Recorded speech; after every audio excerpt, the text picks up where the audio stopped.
ইপস্টেইন file হলো এমন একটি ফাইল যেখানে ৩ মিলিয়নেরও বেশি পৃষ্ঠা, ২,০০০-এর উপরে ভিডিও এবং প্রায় ২ লক্ষের মতো ছবিযুক্ত একটি ফাইল। এই ফাইলে এমন সব বর্বরতা উঠে এসেছে যা আসলে ভাষায় প্রকাশ করার মতো না।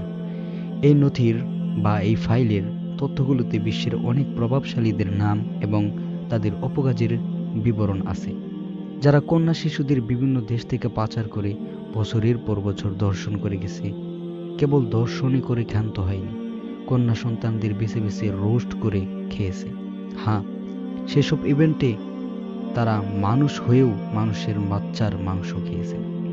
এসব প্রভাবশালীদের ভিতর Donald Trump, Bill Gates, Elon Musk, সৌদির কিছু আমিররা সহ বিশ্বের কোটিপতিরা জড়িত। এমনকি প্রতিবেশী দেশের নরেন্দ্র মোদিও জড়িত।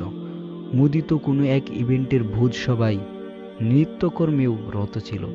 এক কথায় ইপস্টেইন ফাইল হলো প্রভাবশালী শয়তানগুলোদের ক্ষুদ্র আমলনামার একটি প্রমাণ। এরকম অসংখ্য নথি রয়েছে যেগুলো এখনো প্রকাশিত হয়নি, যেগুলো হয়তো এর চেয়েও ভয়ঙ্কর। তবে অচিরেই সব বেরিয়ে আসবে, কারণ পাপ কেউ ছাড়ে না। মোট কথা, ওয়েস্টার্ন কালচারের সাথে জড়িত প্রত্যেকেই এসব ধর্ষণ, খুন, নষ্টামির সাথে প্রত্যক্ষ বা পরোক্ষভাবে জড়িত। না, সবাই মানুষ খেকো না, তবে মানুষ খেকোদের তেলাতে ব্যস্ত। এসব তেলবাজদের ভিতর বাদ নেই আপনাদের চিরচেনা খেলোয়াড় সহ মিডিয়া জগতের কিংবা আরব আমিরাতের দুলালেরাও। এরাই তারা যারা ওয়েস্টার্ন কালচার লালন করে।